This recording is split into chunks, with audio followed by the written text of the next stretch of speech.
Shalom, bien-aimés dans le Seigneur, le pasteur Lagui Kanangila, la voix du berger. Nous sommes en train de parler sur l'amour de Dieu. Et aujourd'hui, nous allons parler de l'amour de Dieu par rapport au péché. Lorsque vous lisez Colossiens chapitre 2, le 14e verset, la Bible dit, il a effacé l'acte qui nous condamnait. Il a détruit cet acte à la croix de Golgotha. Cette condamnation était liée à quoi? Cette condamnation était liée au péché. Nous étions condamnés à la vie du péché. Lorsque vous lisez Romains 8, parle de la loi du péché qui était en nous. On n'avait pas besoin de péché pour être pécheur. On est né pécheur. Même le bébé qui est né aujourd'hui par la nature adamique, il est né pécheur. La seule chose qui a annulé la loi du péché, c'est la mort de Jésus à la croix de Golgotha. Mes frères et sœurs, la Bible dit tous ont péché. Nous tous nous étions condamnés au péché par la nature adamique.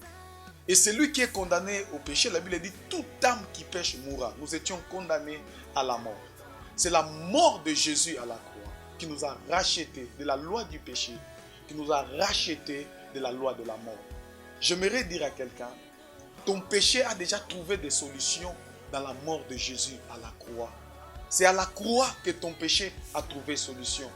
Le problème que toi tu as, c'est de t'approcher devant Jésus. Il a dit, venez à moi, vous tous qui êtes fatigués et chargés, je vous donnerai du repos.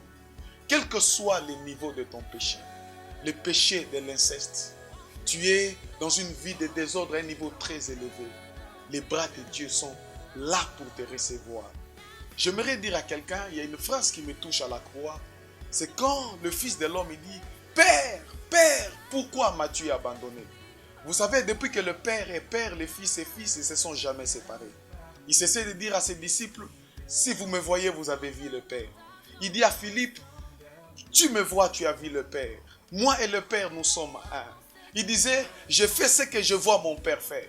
Mais au moment où il portait les péchés de l'humanité, le Père l'a quitté et il a poussé un grand cri, Père, pourquoi m'as-tu abandonné? Jésus a poussé ce cri-là parce qu'il sentait le Père était en train de partir. Je m'imagine le Père était en train de partir en pleurant. Le Fils restait en pleurant parce qu'ils ne se sont jamais séparés.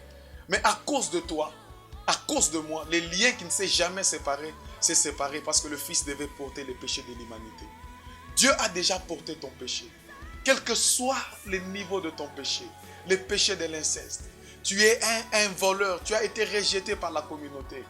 Je connais quelqu'un qui peut te recevoir, c'est Jésus-Christ de Nazareth. C'est pourquoi David dit, l'amour de Dieu me pousse à la repentance. L'amour de Dieu nous pousse à la repentance. J'aimerais te présenter l'amour de Dieu qui a payé le prix, grand prix pour ton péché. Et que cet amour te pousse à la repentance. Et que cet amour te pousse à s'approcher de Dieu. Que Dieu vous bénisse abondamment.